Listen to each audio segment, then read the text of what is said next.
to the rest of humanity.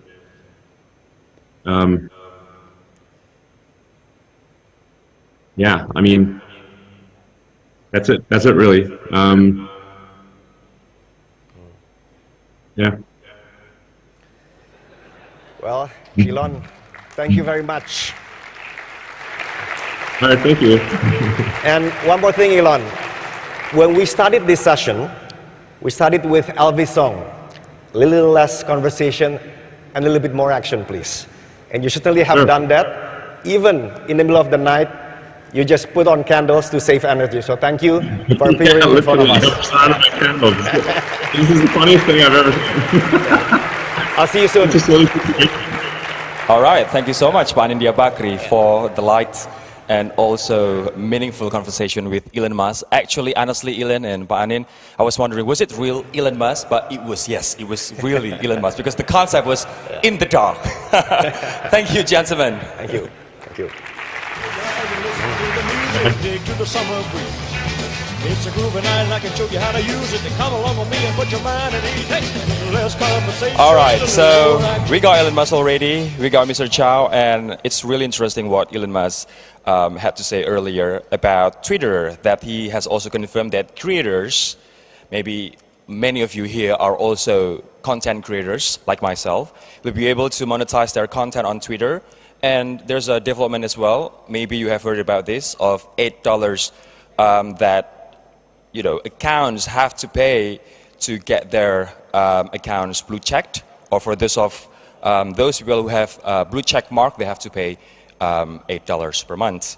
And Elon is also optimistic about the prospect of EV, especially in Indonesia.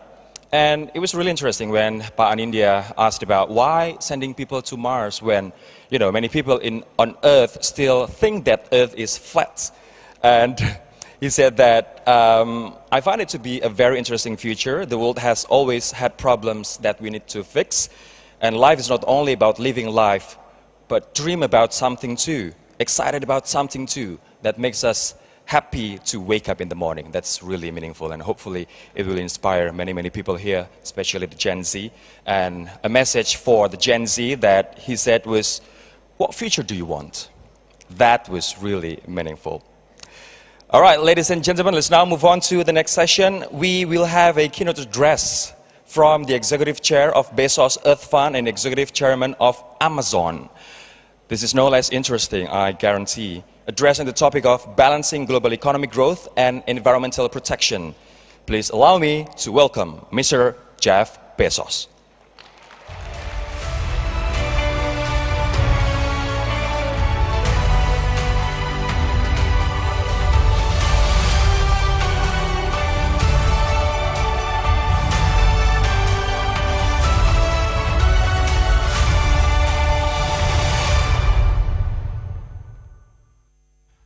Distinguished guests, excellencies, fellow business leaders, let me commend the Indonesian government for your leadership at the G20 and the Indonesian Chamber of Commerce for your leadership of the B20. We meet in complex and difficult times, facing the triple crisis of conflict, COVID, and climate. As business and government leaders, how should we approach the current situation? Let me suggest 3 principles. First, let's learn from the achievements of the past. When I was born, the average person in the world lived 53 years. Today, the average person lives 73 years. World poverty rates in that time have fallen by 75%, and adult literacy has doubled. And even though the world population has grown greatly in that time, food production has risen even more rapidly. Technology advance has played a major role. The cost of solar power has fallen 99% since 1979, when President Jimmy Carter installed solar panels on the White House roof for the first time. Innovation, education, entrepreneurship, and better public policy are responsible for these gains. We've been confronting challenges since we've been writing history, and we humans have always found a way to rise above them. Second, success will require us to address immediate needs while also laying the foundation for a better long-term future. As governments and businesses address urgent problems of inflation, debt, and increased risk, it remains important to also keep our eyes on the enduring challenges addressing the climate and nature crises. Our planet's surface is made of astonishingly thin and fragile layers. I was reminded of this last year when I went into space with Blue Origin. I was told that seeing the Earth from space changes the lens through which you view the world, but I wasn't prepared for just how much that would be true. Looking back at Earth from up there, the atmosphere is so obviously thin, the world so finite, and also so beautiful. Our atmosphere, vegetation, soils, and seas make life livable. Their beauty also makes life worth living. But they're being degraded, and at an alarming rate. The world is warming, the seas rising, storms intensifying. Our oceans are acidifying, and our fish stocks are declining. Soil is eroding, and deserts are encroaching. We know how to reverse these trends. Solutions require public, private, and citizen leadership. At the Bezos Earth Fund, we're working with others to monitor 50 key transitions that need to happen for us to address climate, nature, and development. These include phasing out internal combustion engines, decarbonizing steel and cement, raising food crop yields, reducing food loss, and empowering indigenous communities to manage tropical forests. For each of these factors, we try to identify how close they are to positive tipping points and what barriers we can help remove in order to cross these tipping points. This helps us decide how to allocate the $10 billion in grants that the Bezos Earth Fund will be making this decade, and we welcome others to join us in this approach. My final suggestion is this: let's not get stuck in the mindset of either-or thinking. Many business and government leaders would like to be bold in reducing environmental damage, but they fear it will raise costs and hurt growth. But we now know that smart action against climate change doesn't just stop bad things happening. It also can improve resource efficiency, drive new technology, reduce uncertainty, and lead to new opportunities. It is this new understanding that encouraged us to set up the Climate Pledge and set a goal to reach net zero carbon by 2040, 10 years ahead of the Paris Agreement goals. As part of this pledge, Amazon aims to power all its operations with 100% renewable energy by 2025, and is working to convert its delivery fleet to electric vehicles. Just yesterday, we announced an agreement with PLN for 210 megawatts of renewable energy across 4 utility-scale solar projects in Indonesia. This is a first-of-its-kind agreement in Indonesia. Amazon is inviting other companies to join the Climate Pledge, and 376 have done so to date. Working together with all of our combined human ingenuity, we will invent our way out of this box.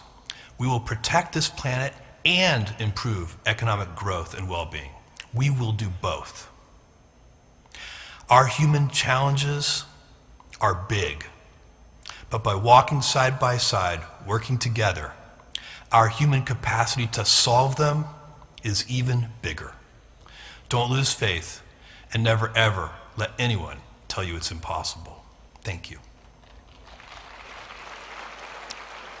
It was also interesting and inspiring as well from Mr. Jeff Bezos. 3 principles that he holds dearly and he has believed in. First, learn from the achievement of the past, ladies and gentlemen, as you heard before, in terms of life expectancy, number of poverty, and this is our aim. The cost of solar power has fallen 90% since 1979, since the installment in the White House, and that makes us optimistic that solar power, solar panel will be much cheaper now and in the future.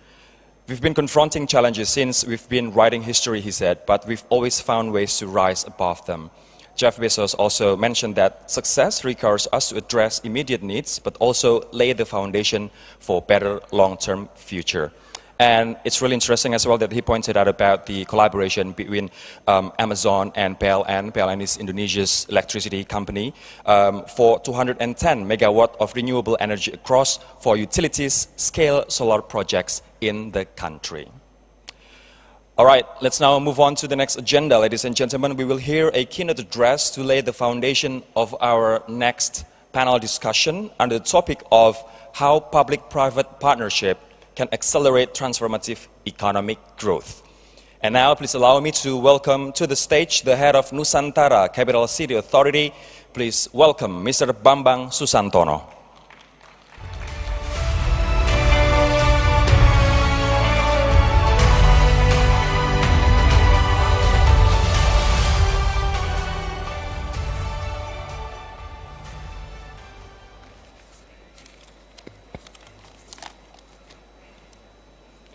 Thank you very much.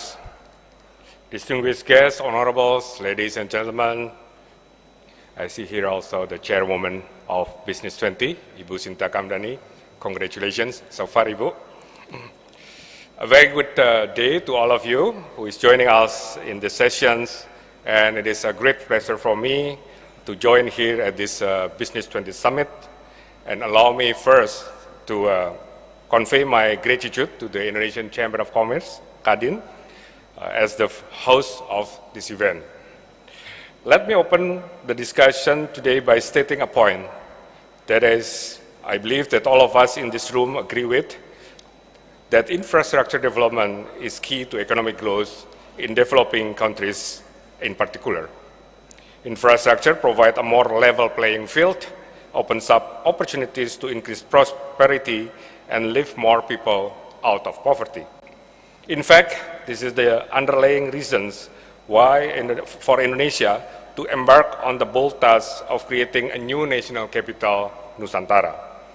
The decision to move our capital is a major effort to create an inclusive and equal economic growth in Indonesia by providing a new center of gravity for economic activity.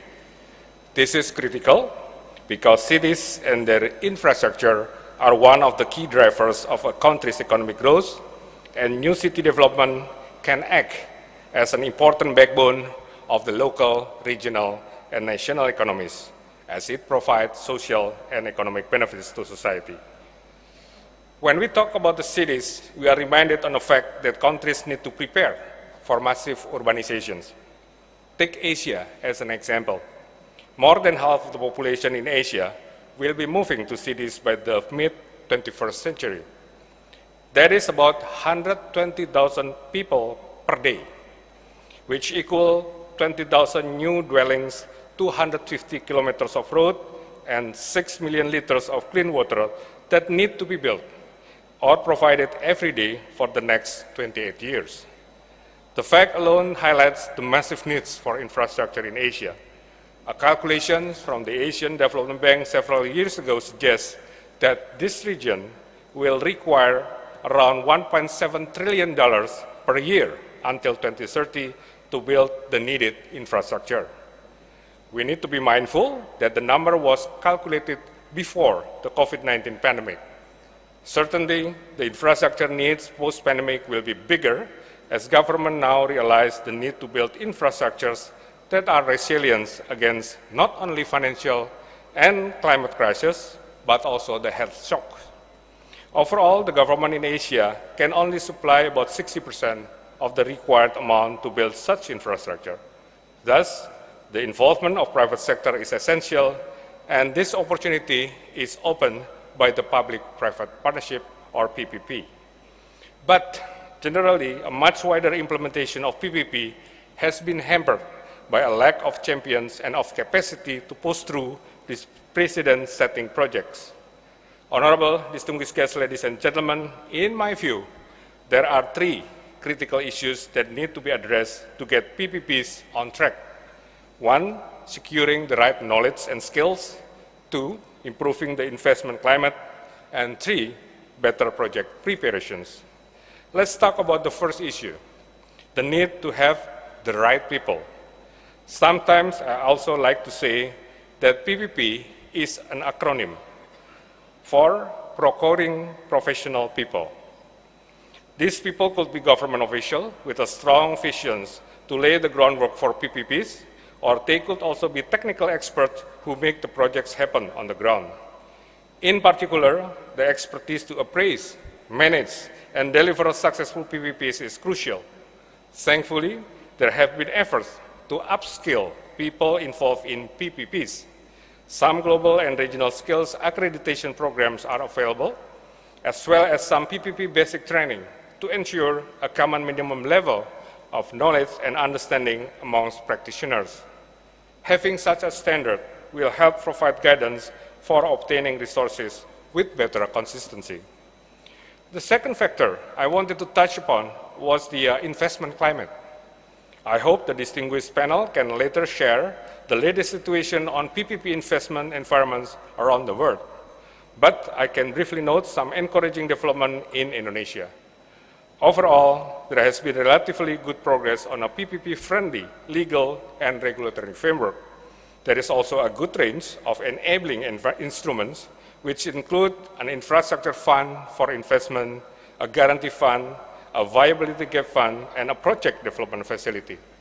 This indicates the government's strong commitment to accelerating private sector participation in infrastructure development and investment. The third and the last point on project preparation is probably the most important of all three, and that gives yet another acronym for PPP, which means properly prepared projects. It is fair to say that our region's infrastructure demand does not have a matching large pipeline of bankable deals, and this is the biggest hurdle to seeing more private investment into infrastructure. I hope the panel can explore this element further, but from my experiences, generally government often struggle with the investment upfront in the knowledge, expertise, and process that is needed to properly prepare projects or PPP. As such, we believe having better skills backed with a good climate for the PPP, as I mentioned earlier, can significantly help to increase the number of bankable and sustainable projects. Another related factor that should be considered is to build good and strong PPP centers, which can act as the lead agency for facilitating the PPP's development in the country.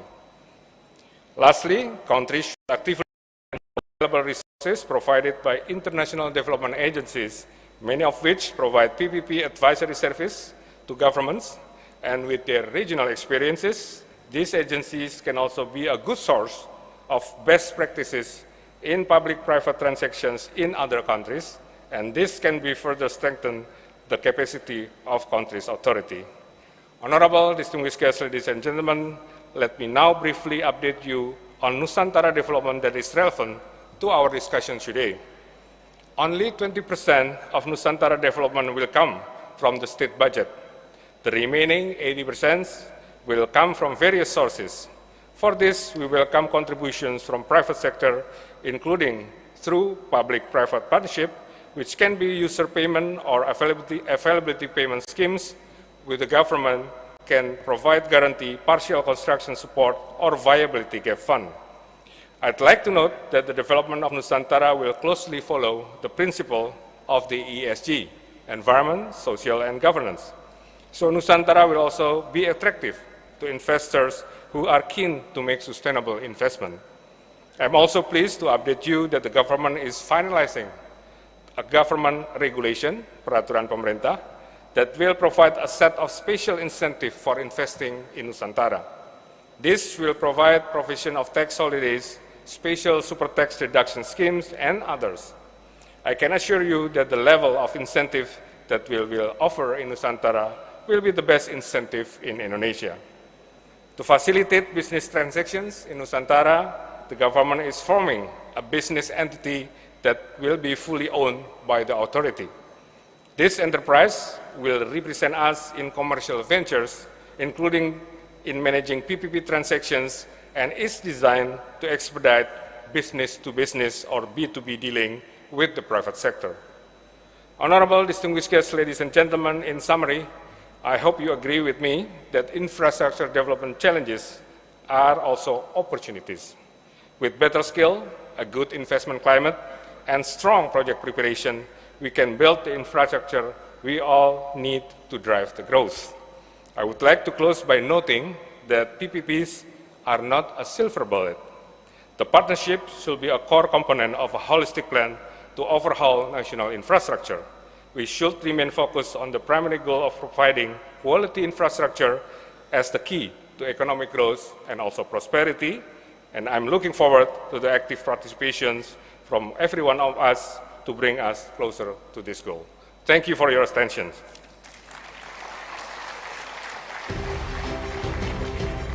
Thank you so much, Pak Bambang, for the updates and also your inspiration about PPP. Mr. Bambang Susantono is the head of Nusantara Capital City Authority, as the president targets that in 2024, the new capital city of Indonesia called Nusantara will start its operation. It is now in the process of moving the capital from Jakarta to East Kalimantan, and we call the new capital as Nusantara. And earlier, Pak Bambang also mentioned that the moving of Indonesian capital city from Jakarta to Nusantara in East Kalimantan is a major effort to create inclusive and equal economic growth, which is not Western Indonesian-centered or Jakarta-centered or Java-centered, but inclusive and equal economic growth.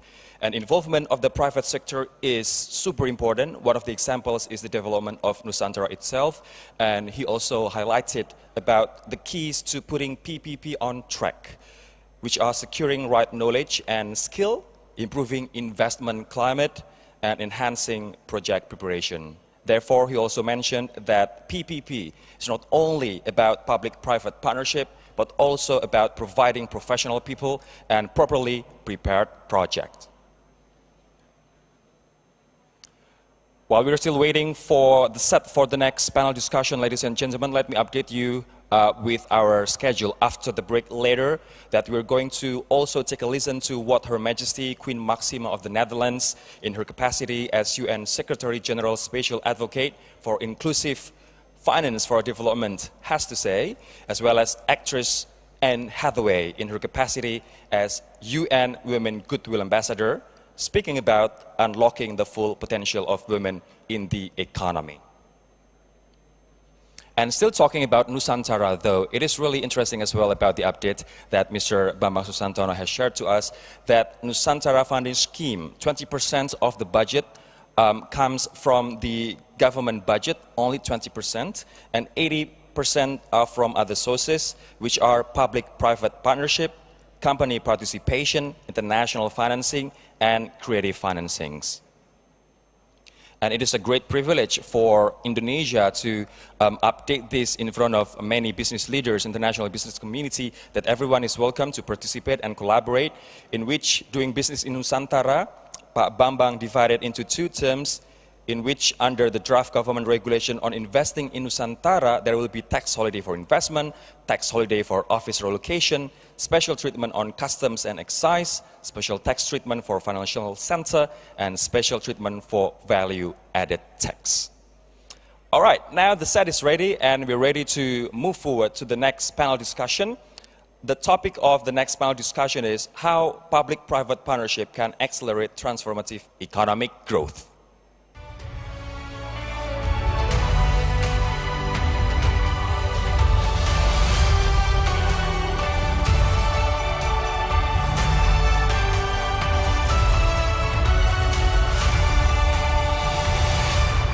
I would like to invite the moderator and panelists to please come up on stage.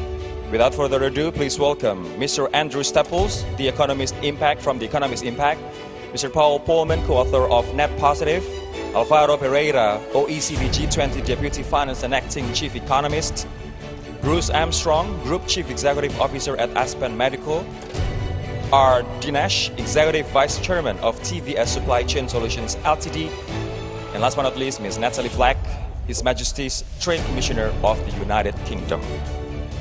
To Mr. Andrew Staples, please take it away.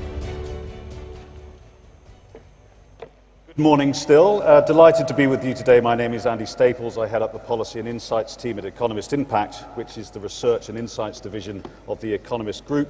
Very happy to be here today to discuss this theme with my esteemed panel. It has been estimated that G20 countries will face perhaps a $10.6 trillion funding gap for infrastructure by 2040, given current trajectories. As we heard in the keynotes this morning, public-private partnerships, or PPP, will be pivotal in closing the gap, as is the need for both businesses and governments to co-pilot economic growth and accelerate the transition to more sustainable futures. However, PPP schemes are often held back by unclear regulations or allocation of risk and responsibilities. These challenges need to be overcome, and the key questions for us today is how we can do that. To get us underway, I would first like, however, to take a step back and consider the role of PPPs that PPPs have played over the past 2 decades. And I'm delighted to call on Alvaro Pereira from the OECD to give us some context and insights about their understanding of PPPs. Alvaro, please. Thank you very much. Good morning, everyone. Well, first of all, obviously we are talking about huge funding gap that we have. We just heard a very important project here in Indonesia, but all around the world. Many countries are facing with the issue, how can they boost investment at the same time they're able to provide some sort of goods and services to their populations. One of the things that we've seen over the past few years, exactly in terms of infrastructure, in the areas of ports, investment, airports, and hospitals, and many other areas, many countries have used PPPs as a complement to provide public goods. This is quite important because public investment has been dropping quite significantly across almost every country of the world, not in every single one of them, but it's been a very general trend. And so very often PPPs are coming into the fold to try to complement and try to boost investment in these countries. So how have countries designed these PPPs? Well, as I said, especially in terms of projects, big infrastructure projects, or projects in which they are dedicated to certain areas like hospitals, very often you need to have first a strong and clear regulatory framework. So we just heard, in fact, this is something that you are doing here in Indonesia. This is very important because obviously if you don't have a good regulatory framework, you might not be able to attract the investment that you need to do this project. So strong, clear, transparent regulatory framework, I think, is very important. Secondly, it's very important to share risks, for sure, but also thinking that basically PPPs are basically a financial tool, not necessarily the way that you're going to make the growth more inclusive or innovative. As I said, this is a tool, financing tool for you to do this type of projects. But what we've seen also around the world is that besides the strong regulatory framework, it's very important that governments around the world are able to provide units to make sure that PPPs also are sustainable. One of the problems that we learned from some countries in the last 2 decades is that sometimes countries are not careful enough in the regulatory front or in the budgetary front. And you create contingent liabilities that afterwards can plague these projects and plague the governments. We just had, in the last 10 years, some countries, especially in Southern Europe, in which PPPs, because there was not a strong regulatory framework, there was contingent liabilities that then afterwards came back to haunt them. So it's very important to have a clear, as I said, transparent framework. At the same time, get the incentives right. We just heard from Indonesia, very strong tax incentives, very strong regulatory incentives for the companies to feel attracted and feel welcome to the country. And again, to bet in some areas that I think are crucial needs for the country is key. So roads, airports, ports, all those areas can be quite important. And obviously, probably just to end up very quickly, one of the big areas that we're going to see going forward is exactly the green transition. And so this is an area in which, for sure, the private sector and the partnership between the private and public sector will be crucial for us to match the funding gap that we need to accomplish. Thank you. Alvaro, thank you very much and for highlighting the role of government there, particularly around creating the regulatory framework and an attractive investment environment. But Paul, if I could come to you, the other side of that coin is business. And what do you see as the role for businesses to get involved with PPP, and what is the current state of play? Well, the role of business is enormous, as you can understand. Society wouldn't function without business. The financing, the resources, the innovations, and that's increasingly clear. And I think embedded in the Sustainable Development Goals that run from 2015 to 2030 with a simple objective of irreversibly eradicating poverty and doing that in a more sustainable and equitable way. the 17 goals, 169 targets, I think 85-90% of them recognize the role of business. I always say business cannot succeed in societies that fail, nor can business be a bystander in a system that gives them life in the first place. And what we see currently is an enormous gap emerging, even more so after COVID, between what is needed to achieve these sustainable development goals and what we're actually putting in, individually and collectively. Part of that reflects a broken multilateral system. Part of that reflects an inertia on the side of business.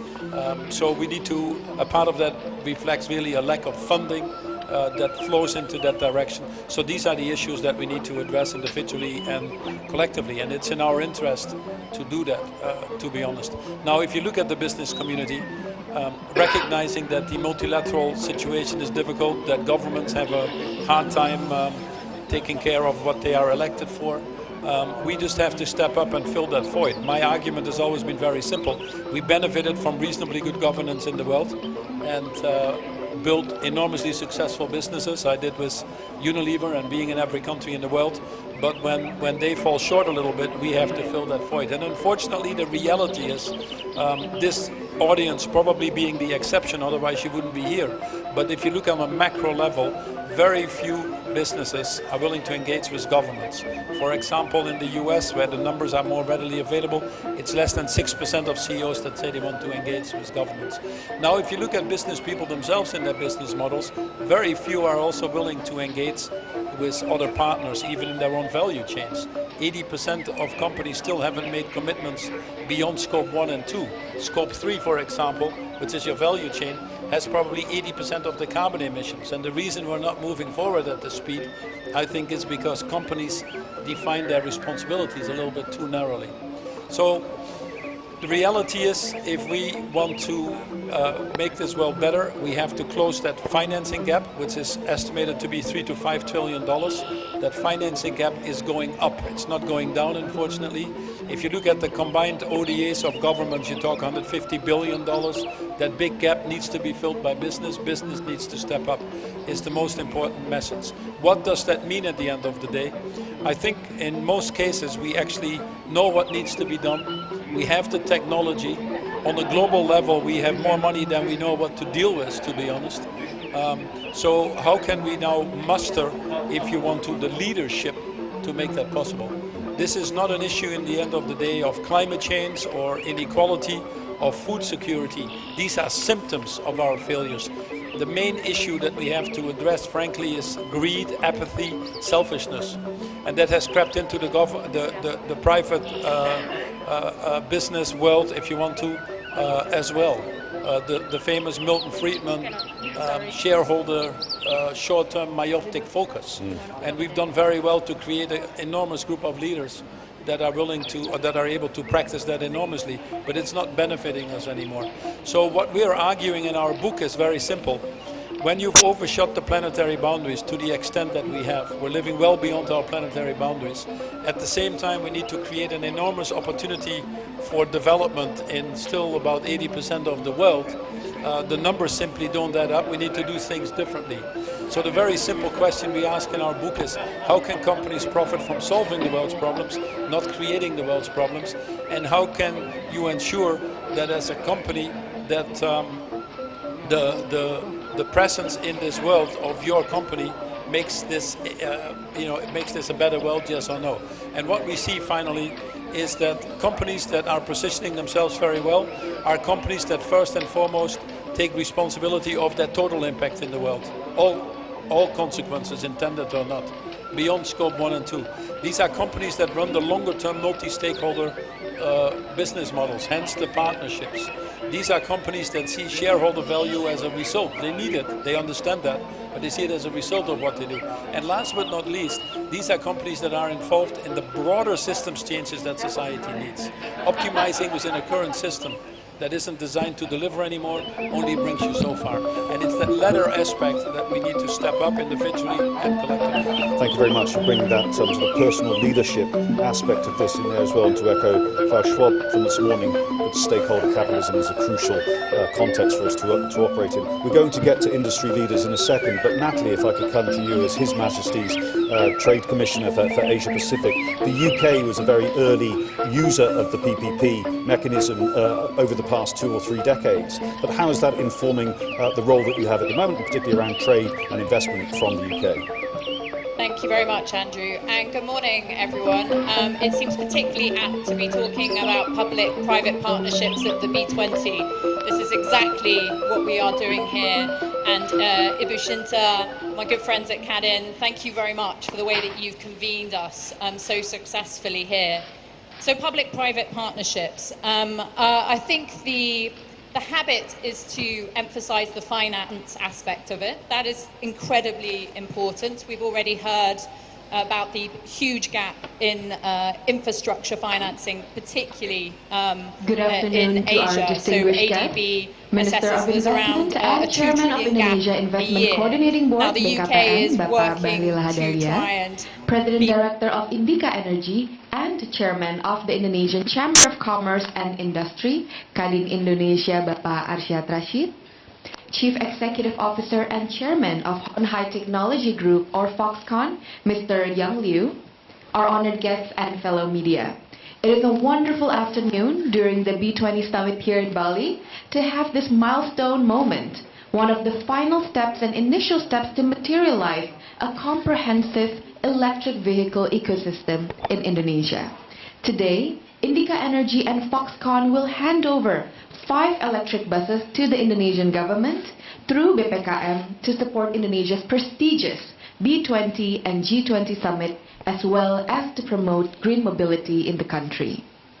The electric buses are designed to help the mobility service industry to achieve energy saving and carbon reduction with the promotion of electric buses and charging facilities, and work together to create a new generation for eco-friendly transportation. The electric buses have a total capacity of 45 people, and the buses itself is aligned with Indica Energy and Foxconn's commitment to achieve net zero. To help us understand more about the electric buses, let us watch this following video.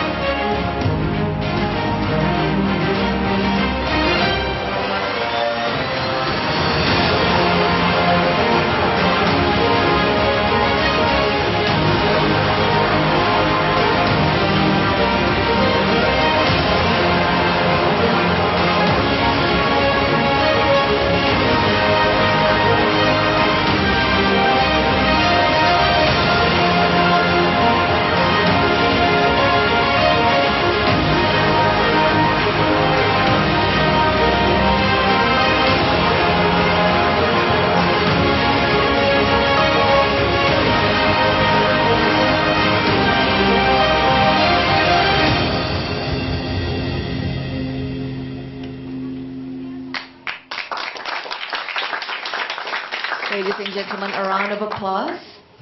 Ladies and gentlemen, now it is time for the first remarks. Let us hear from the President Director of Indica Energy, Chairman of the Indonesia Chamber of Commerce and Industry, Kadin Indonesia, Bapak Arsyad Rashid. A very good afternoon, ladies and gentlemen, and especially our friends from the media. I'm pleased to be here with Minister Bahlil and also Chairman Liu, and all of us from the media, and also from Indica, and also Foxconn, and also, of course, from the Ministry of Investment. Aligned with the B20 theme, advancing innovative, inclusive, and collaborative growth, Indica Energy and Foxconn grant these 5 electric buses to the Ministry of Investment for operation and post activities during the B20 and G20 as part of our commitment to collaborate and support the Indonesian government's program in developing the electric vehicle ecosystems and efforts to reduce Indonesia's emission. Indica Energy and Foxconn are delighted to support Indonesia's prestigious B20 and G20 forums and promote green mobility in the country. This is the beginning of Indonesia's comprehensive electric vehicle ecosystem for a more sustainable future. Back in September, Indica Energy and Foxconn established Foxconn Indica Motor, which will conduct manufacturing business for commercial electric vehicles and electric batteries and provide management consulting services. This is an important milestone for Indica Energy and our diversification journey. This collaboration will provide Indonesia's comprehensive electric vehicle ecosystems and aim to support the country in becoming a leading electric vehicles and battery ecosystem developer. For us, this is part of our support to contribute to the Indonesian government's target of 2 million electric cars and 13 million electric motorcycle penetration by the year 2030. Sustainability lies at the very core of our core values, reflected in our company's mission statement, energizing Indonesia for a sustainable future. Thank you very much. Thank you, Bapak Arsyad. Next, we will hear from the Chief Executive Officer and Chairman of Hon Hai Technology Group, Foxconn, Mr. Yang Liu, to give his remarks. Thank you, Mr. Arsyad. Thank you, Minister. Thank you for all the ladies and gentlemen attending this ceremony. This day has been about a year in coming. 388 days to be exact. Minister Bahlil, if you recall, about a year ago, we at Foxconn had the pleasure to meet you for the first time in Taipei. I gave you a model of one of our electric vehicles. That was a model.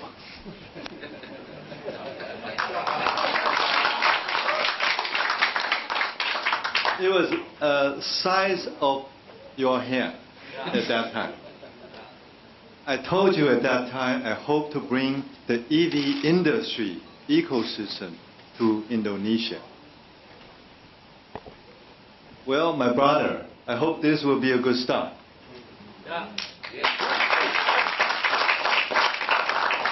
Certainly, this one is bigger than both your hands. Let me first congratulate Indonesia on leading such a substantive and productive G20 and B20 event. President Joko Widodo is a visionary, and I offer my best wishes to him for the chairmanship of ASEAN next year. Let me also congratulate Mr. Arsyad as the host of B20 through Kadin Indonesia for pulling together such a compelling program. And your round the world journeys this year to advance innovative, inclusive, and collaborative growth have been inspiring for those who would follow in your footsteps for the next B20. This event today celebrates Foxconn's friendship with our partner Indica and the Indonesian government. It shows our commitment to support your goals to become cleaner, greener, and smarter for a golden Indonesia 2045. This country has great electromobility potential. Nusantara is planned to be a modern capital with smart city capabilities. Powered by renewable energy, engineered for electric autonomous transportation, connected through the Internet of Things. We see opportunities to put work here. Our build, operate, and localize business model, with the support of our open platform for EV design and manufacturing, called mobility in harmony. Time to market and time to cost is reduced. Foxconn and Indica joint venture company that will allow all kinds of EVs. The battery supply chain and other advanced technologies and the manufacturing industries to take root and flourish in Indonesia. Not one of us has a time to waste on our journey together to reduce emissions and increase electrification. I must extend my deepest appreciation to Minister Bahlil, BKPM and Indica. The electric buses would not be here if it's not for your support. Okay. The Model T e-bus is already running in major cities in Taiwan, but this is the first international road trip.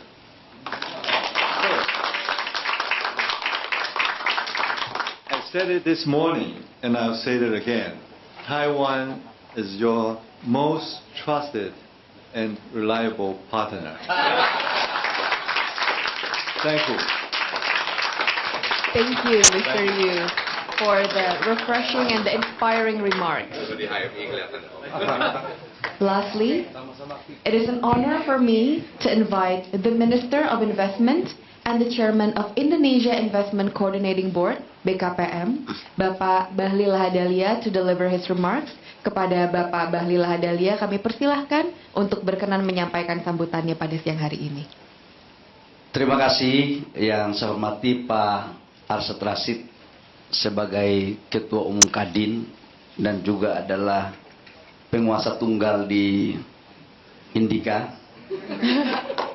Jadi Pak Arsyad ini bisa mengatur regulasi, bisa juga mengeksekusi dan bisa mendapatkan hasil regulasi. Yang saya hormati kakak saya, CEO dari Chairman dari Foxconn, Yong Liu. Ini sedikit saya cerita, teman-teman media, di era pandemi, bahwa Presiden Jokowi memerintahkan kepada dua menterinya. Satu adalah bagaimana mendatangkan Tesla, dan satu adalah mendatangkan Foxconn. Dibagilah tugas, Tesla diperintahkan untuk Pak Luhut yang mengurus, dan saya mengurus, merayu, memberikan masukan kepada Foxconn untuk bisa masuk. Saya berangkat ke Taiwan dengan COVID yang sangat tinggi. Saya hanya dari airport, kemudian ke hotel, dan kemudian balik. Tidak kemana-mana. Dan disitulah pertama pertemuan saya dengan kakak saya, Mr. Liu. Rasanya pertemuan itu baru sekali, tapi seperti sudah terjadi 5-6 tahun yang lalu. Dan saya yakin dengan niat yang baik, dengan pikiran yang baik, dengan bagaimana Foxconn telah banyak berinvestasi di beberapa belahan dunia, termasuk di China, dan atas pikiran bijaksananya Pak Liu, kemudian membangun GV di Indonesia dan masuk ke Indonesia dan berkolaborasi beserta pengusaha di Indonesia, yaitu Indica. Karena itu dari lubuk hati yang paling dalam, saya terima kasih kepada Foxconn di bawah pimpinan kakak saya Pak Liu. Yang kedua, teman-teman, kehadiran Foxconn adalah sesuatu yang sudah ditunggu-tunggu lama. Tidak ada lagi yang bisa memperdebatkan kualitas produk dari kontribusi Foxconn kepada global, apalagi persoalan ITC. Dan hari ini Foxconn akan masuk ke Indonesia untuk membangun ekosistem EV baterai yang mulai dari bis. Akan mendorong juga baterai sel maupun industri-industri yang lain. Dari sekian banyak investor yang saya temui, berbeda konsep dengan Foxconn. Kalau yang lain, mohon maaf, kolaborasinya masih profit oriented yang dominan. Tetapi konsep Foskon profit oriented, tapi juga adalah memperhatikan bagaimana sumber daya, bagaimana material, bagaimana bangkit bersama dengan tenaga-tenaga kerja lokal, dan ekosistemnya semua dibangun di Indonesia. Itulah yang membedakan Foskon dengan yang lain. Karena itu saya ucapkan selamat. Bisnya udah ada, udah kami pakai. Pak Chairman, saya laporkan bahwa dengan kehadiran 6 buah bis yang ada untuk melayani peserta B20 dan G20, ini adalah bis terbaik dibandingkan dengan bis listrik yang lain yang datang. Dan akibat 6 bis itu saya sekarang mendapatkan masalah. Karena menteri-menteri lain juga minta bis itu. Jadi saya katakan untuk Pak Liu, untuk bagaimana bisa menyelesaikan masalah, kelihatannya Pak Liu harus juga memberikan kepada menteri-menteri yang lain. Guyon aja.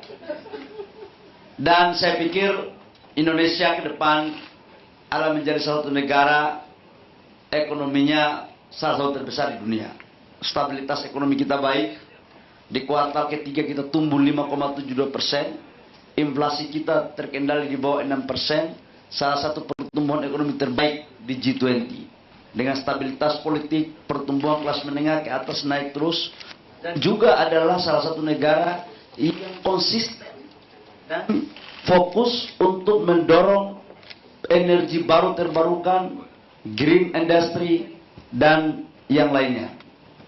Kehadiran Foskon menunjukkan bahwa kerjasama Foskon Taiwan dengan Indika Indonesia adalah sebuah tanda baik untuk membangun diplomasi ekonomi dalam kerangka kesejahteraan bersama.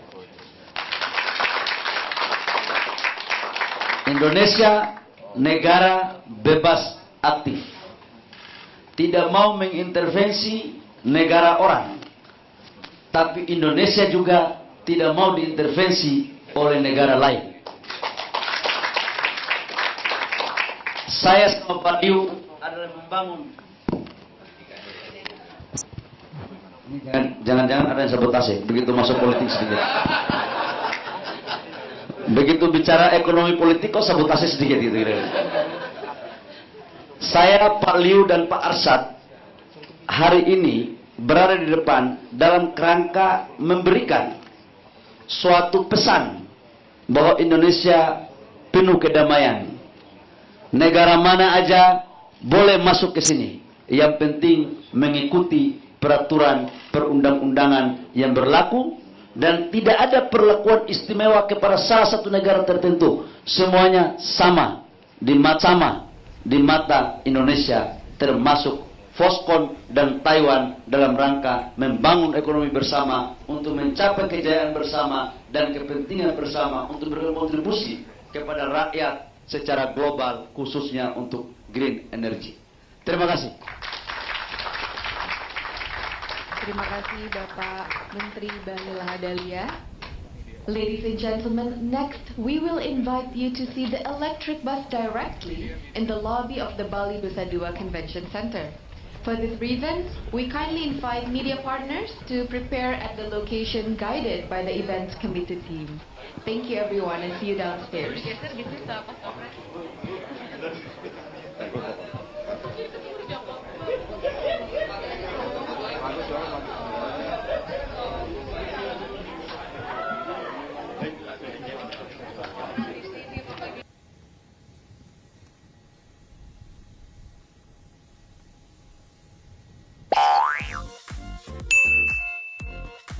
欢迎光临爱吃星球，今天我们将来试吃网友推荐的好物。首先，第一杯饮料就在我手上啦，我要来试喝了。真的蛮好喝的。等一下，牙齿怎么有点酸酸怪怪的？牙医上次有提醒我，如果牙齿开始酸痛，可能就是牙周问题的前兆。不会吧？